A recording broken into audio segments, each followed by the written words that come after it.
Hello everyone and welcome to this short Alekhine saga of the San Remo tournament of 1930. Alekhine is doing incredibly well. He won all of his games except one, that round 6 game against Rudolf Spielmann, and he is, now it's pretty sure that he will win first place. I don't know if it's already at 100% certainty, but unless he starts, losing for some reason, he should win first place. But his opponent is a most unpleasant one. Already, he challenged him for the title once in 1929, and we already mentioned that he will challenge him again in 4 years in 1934. And although Alekhine won convincingly both times, he still had to fight hard, and he did lose games. So Efim Bogoljubov definitely an unpleasant opponent, and he had a pretty good relationship with Alekhine. They were competitors, but there was also a lot of mutual respect, unlike, for example, in Alekhine's relationship with Capablanca. And it's there are many stories about them. There's even a sort of an anecdote that goes something like, I don't know at which point or maybe what tournament it was, but Bogoljubov told Alekhine that he will become world champion, and Alekhine said, no problem, you just have to beat me. And here we get into a game where Bogoljubov could not have the better hand. He has the white pieces against Alekhine, and it's a single round robin tournament, so Alekhine will not get a chance to strike back with white. And like I said, Alekhine having an immaculate tournament so far. Bogoljubov, mixed results. He did beat Rubinstein, Spielmann, and Marozi, but he also lost to Kola, Tanimzovic, and he lost to that brilliancy against Monticelli that we discussed a couple of videos ago. If you haven't seen it, that is the one I would suggest for you to watch if you're just joining us in the saga. And also, we do have photos from this event, believe it or not.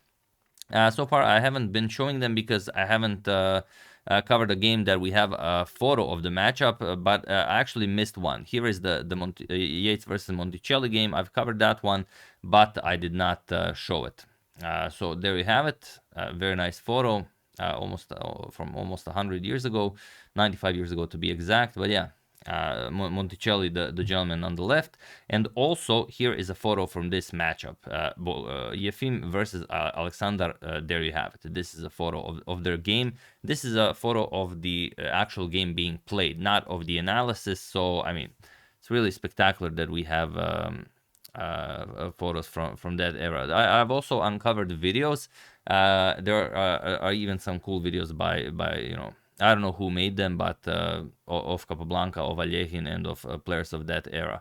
So if relevant, I will share them at certain points. But okay, hope you guys enjoyed that. Now let's check it out. And also, if you spot anything that would be interesting for anyone reading your comment, also do share, because these are old photos. I'm sure many things can be uncovered if seen by many people. But okay, let's get to the actual game. Efim has the white pieces and he opens with pawn to d4. Alekhine replies with pawn to d5 and now pawn to c4. Challenging Alekhine's central pawn, we have pawn to c6 and now knight to f3. We have knight to f6 and knight to c3. So the Slav defense, the so-called three knights variation, we have d captures on c4. And now pawn to a4. And this is exactly the way as it would be played, even if it was played today. So, okay, bishop to f5, and now knight to e5. We have knight b to d7, and knight captures on c4, winning back material. We have queen to c7, pawn to g3 with ideas of maybe bishop to f4, and pawn to e5 right away. We have d captures on e5, knight captures on e5 by Alexander, and bishop to f4. We have knight f to d7, defending the knight as it is attacked twice, and now we have bishop to g2. And like I said, this is a position, an opening in the position that is still being played. And there are many games with this exact same position, even in modern chess. For example, Kasparov, the famous game where Kasparov defeated Alexander Morozevich also was played in this exact move order. Only here, Morozevich made this very interesting pawn to g5 move, which is the top move recommended by the engine. So I would say that maybe it was a surprise at the time for Kasparov, or maybe it was a known idea. I do not have insight into this, but after the move Alekhine makes bishop to e6, I would say that it is now, as of move 11, that we have a completely new game, because even though there are positions with this exact same position in the database, all of them happened after this game was played, and I would say that this can be considered a new move. So maybe bishop to g5 was something that was talked about in those days. Maybe Alekhine thought that maybe Efim knew about it. Maybe they even worked on it a little bit together. Who knows? Although I don't have info if they ever actually worked together, but exchanging notes was a thing, so maybe bishop to e6 is a way to avoid that. And the knight is hanging. So what can Efim do? He goes knight captures on e5. We have knight captures and he castles kingside. So for the moment, castling queenside is not possible, but a rook to d8 maybe can be played. But the c2 square is the standard square for the white queen, so Alekhine maybe doesn't want to, force the queen to a better square. So here we have queen to a5. Okay, the knight is still defended, but you've unpinned. That's a pretty good idea. The queen to c2 and now pawn to f6. As we've already discussed, in that position, the pawn definitely belongs on f6. We have knight to e4 and now bishop to b4. Alekhine could definitely castle queenside here and maybe somehow solidify, defend the f6 pawn and then go for an attack on the king side. But I guess the situation in the tournament and him probably needing only a draw to be a winner of the tournament regardless of the rest of the tournament, maybe got him playing a little bit safer. Bishop to b4, we have rook f to c1, and rook to d8. We have pawn to h4 by Efim, and now castles kingside. We have rook to d1, offering a trade of rooks, and Alekhine goes knight to c4. Okay, so you will have to worry about that b2 pawn a little bit, and the question is, do you go pawn to b3, or maybe there is something else? And Alekhine always said that Bogoljubov liked to attack, he liked to complicate things, and that's why I chose the quote above the board, that he says that a formidable opponent who seeks complications at every turn, that it is both his strength and his weakness. And this game, I would say, is a perfect illustration of that. He goes bishop to h3. And okay, he's attacking the undefended bishop on e6, and the idea is that if bishop captures on h3, he wants to play queen captures on c4. So let's see what he found if Alekhine goes for it, because bishop captures on h3 does not look like a bad idea, getting rid of that bishop. Queen captures on c4 check, king h8, and now bishop to d6. Okay. The bishop is attacked, you will have to capture, let's say captures. Now you're threatening knight to f7 check to either win material or, go for the fancy smothered mate. Rook to d7, and now let's say king h2, you attack the bishop, and once the bishop moves, you will go pawn to b4, trying to get the queen off of defending the bishop on f5, and after queen to b6, trying to sacrifice material for that queen to f2 check, followed by queen captures on f5. Here you can go many different ways, but knight captures on f5 is not one of them. The idea is queen to c5, and now white is maybe not winning, but definitely playing for the win. You have to trade queens here, and after captures and captures, that knight is a monster, and if you could play b6, that would be great, but the bishop is still hanging, and once the bishop moves, the idea was pawn to a5, stopping pawn to b6 indefinitely, and now it's, maybe Alekhine can save this, through his wizardry, but chances are Efim would win this game. So after bishop to h3, Alekhine, of course, does not play that, but I thought you guys would enjoy the idea. He goes back, bishop to f7, and now rook captures on d8. We have rook captures on d8, and Efim offers a trade of the other pair of rooks. Rook captures, we have queen captures, and now queen to d5. Alekhine offers a queen trade, and he says, I'm very happy with this set up. Your pawns on the queen side are a little bit weak. Also, I have 3 versus 2 on the queen side. I win one of them, then it's 3 against 1, and I'm the one playing for the win here. So queen to c2, avoiding the queen trade, and now queen to d4, putting pressure on that b2 pawn. And the question is, what do you play now? Is b3 even an option? Well, after knight to a3, the position is just terrible for white. Even losing, what are you doing with that queen? there really aren't any good squares, and if you move the queen to a really weird square, then you lose the knight, and I mean, you have to play queen to d3, then queens get traded off, and we already discussed that a queenless endgame would be excellent for Alekhine here. So bishop to f5, adding another defender to the knight, and now comes pawn to h6. Here with bishop to f5, Efim was actually threatening a very nasty idea. If Alekhine played an ill-considered move, like let's say knight captures on b2, the idea was bishop captures on h7. And now if Alekhine captures, then knight captures with a double check. Bishop covers h6, so you have to go back, knight covers g8, and you have to play king h8, and queen to h7 will be checkmate. So okay, of course, Alekhine does not fall for such tricks. He goes pawn to h6, creates some breathing room for his king, and now bishop back to c8. Also, you could consider bishop to c1 to add a defender, but instead of defending, Efim goes for a counterattack. Bishop to c8. We have queen captures on b2, queen captures, knight captures, and now bishop captures on b7.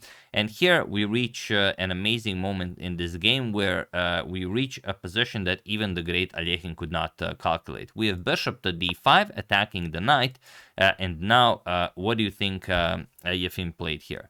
Here Efim played bishop to d2, and the idea is to get rid of material from the board, as now, okay, it's hard to say, but no one is thinking that white is playing for a win here.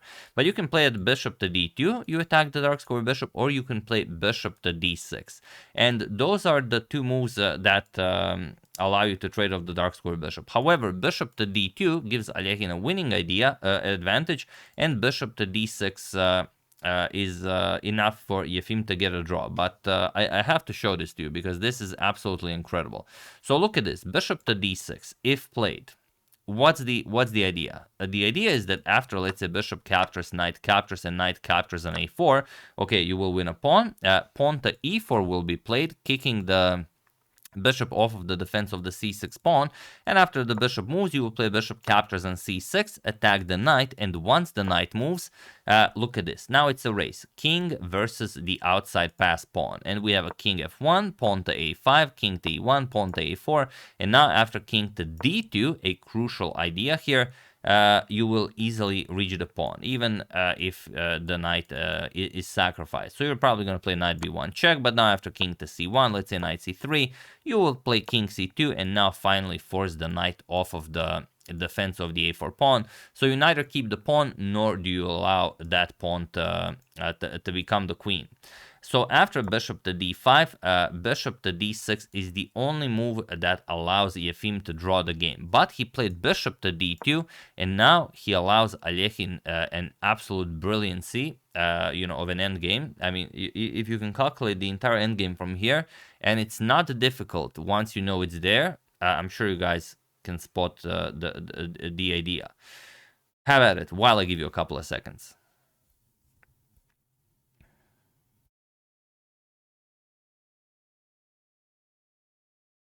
Now, the reason why I made this the pause the video moment is because Alekhine missed it. Alekhine did not find this winning idea, and I'm sure you guys have, but yeah, let's explore why this was so complicated and why the bishop to d6 line is a draw and bishop to d2 line is not a draw. Because it seems like the bishops get traded off and it's the same thing. So why isn't it the same thing? Let's check it out. Bishop captures on d2. Knight captures on d2 and knight captures on a4. So it's the exact same position, except the knight was on d6 in that line. So why is the knight on d2 a draw and the knight on d6 is a win for black? When you see this, I mean, pawn to e4, okay, we continue in the exact same line. We can go even bishop to f7 as the knight is no longer controlling f7, but it doesn't matter where the bishop is. It's irrelevant for this line. And now let's say we play pawn to f3. Let's say the knight goes back, knight to c3. You free up the path for the a5 pawn, and now look at this, bishop captures on c6, or you can go bishop to a6, you can block the pawn, but we're going to discuss this a little bit later. And now the pawn marches forward. Look at this, the knight controls both of the light squares, so the light square bishop is useless to stop this, And after king to f2, pawn to a4, and the king is not close enough. So that is one of the problems. And also you don't have knight to b1, the knight covers that. You don't have bishop to d5, everything covers that. So the pawn just becomes a queen. This is one line that you cannot play. So let's say after bishop to f7, you don't even try to consolidate with f3, you just capture on c6 right away. And then after, let's say, knight to c3, you start the march, king f1. And now you're trying to make it to the a pawn like we did in the line when the trade happened on d6. But now look at this, pawn to a5, and after king to e1, pawn to a4, and look at this, the knight covers e2 and d1, and your own knight is in the way of king to d2. The only move you had to draw the game in that line where the trade happened on d6. So yeah, this is what you had to see in order to win this game. And here you would have to move the knight, otherwise your king cannot come closer. But now you don't even have to play a3, you can even play bishop to g6. Attack the e4 pawn, and that's it. There's no move you can make here. It's completely winning whatever happens. That pawn will fall, and you still will not be able to go after that pawn. Other moves also don't really help you. Whatever you play, you're just going to lose the game here. So that is definitely not the way to do it, and the knight on d2 is the answer why. So that is why the trade had to happen on d2 and not on d6 when the trade was offered. And also an interesting line is that after, let's say, knight to c3, also something we discussed, you don't capture on c6, you try to block the pawn, but then you will wake up to a very unpleasant reality, is that okay, black is up only one pawn, but black has two passed pawns. And for example, king to f8, we can even play it out a little bit. Let's say king to f2, king to e7, king to e3, and now king to d6, and now king to d4, stopping king to c5, and now just knight to b5 with check. So you cannot go to c5, you cannot go to c4, you cannot go to c3, you have to go back to d3, and now king to c5, and you will go king to b6. But it's still a race, and it's very, very interesting. Pawn to f4, we have king to b6, bishop to c8, and now finally you get to move the a pawn. White also creates a pass pawn. a5, a4, pawn to e6, let's say bishop g6 check, king to e3, now a3, and after pawn to e7, it looks scary, but the square is defended. After pawn to a2, there is nothing that you can do here. You can prepare it with bishop to d7, but of course white will easily black will easily win this, because black will have a queen and white will not. And if you try knight to b3 to guard the a1 square, again, nothing spectacular. King to c7 can be played, and that's pretty much it. Not much can be done here. Let's say you go bishop to e6, king to d6, and that's it. There's no way to continue this game.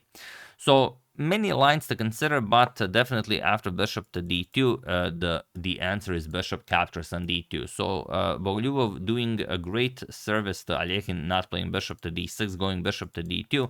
However, big congratulations, huge congratulations to everyone who found bishop captures on d2 being the only way to win, because allowing the bishops to remain on the board simply allows Bogoljubov too great a control over these squares, and Alekhine will not be able to queen the pawn.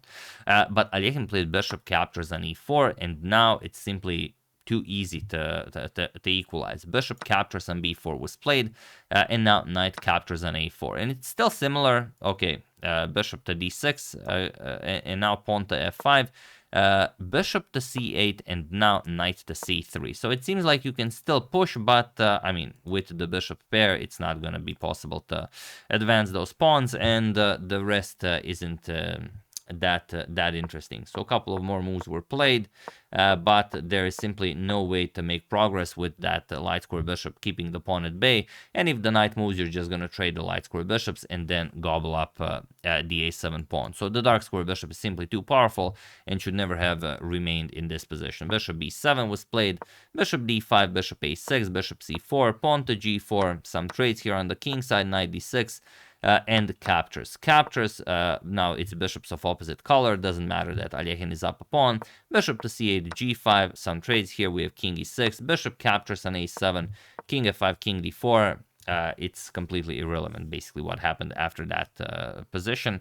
But yeah, I mean, such an incredible moment where you think, okay, one move allows me to draw the game, one move completely loses the game, but in your head it's exactly the same because it's the exact same line. Only the problem is here, the knight on d2 will block the king, and you will be unable to reach the past a pawn. So beautiful line, definitely not an easy one to spot. I mean, if Alekhine missed it, of course, don't feel too bad about yourself if you guys missed it. And like I said, I wish I had the situation on the clocks for this game, but I don't, as I would very much, love to see after bishop to d2 how long it took Alekhine to play bishop captures, how long it took him to play that, but he played bishop captures on e4, or rather how long it took him to play bishop captures on e4. Was it like an instant reply, or maybe it was the long thing, wrong thing sort of moment? So yeah, that's the game. I hope you guys enjoyed it. We can marvel at the photo one more time. There you have it. Two old rivals, two great gentlemen, just enjoying a nice game of chess. Players watching, they were probably like, after the game was over, oh, you had captures on d2, as it usually goes. But yeah, for those of you who are only just now joining us, these are the final standings of the tournament. So Alekhine dominated it completely. But I don't want to repeat myself every video. You will have a link to the entire San Remo saga of 1930, first link in the description below. So if you're just joining us, have it a go. You might have a good time. So yeah, that's the game. Hope you guys enjoyed it. Tomorrow, the start of Tata Steel, so we'll probably take a little break, but we only have a couple of more games from San Remo, so I might conclude it during the Tata Steel tournament, but I might do it after, depending on how many interesting games we get at the Tata Steel tournament. And also the game that I've mentioned, sorry if I don't know if I mentioned this, but I haven't. Pawn to g5 move here in this position, the one where I said that Morozevich played the absolute best move against Kasparov, was also played in Tata Steel in 2010. In 2000. Back then it wasn't called Tata Steel, it was called the Chorus tournament. But yeah, I thought that was sort of a nice announcement of the Tata Steel that is starting tomorrow. So yeah, hope you enjoyed it. I would like to thank Frank Banner, Brian Baker, Michael Santos, Ryan Canus, and Isaac Pinol Katadao for a contribution to my channel. Thank you a lot, I really appreciate it.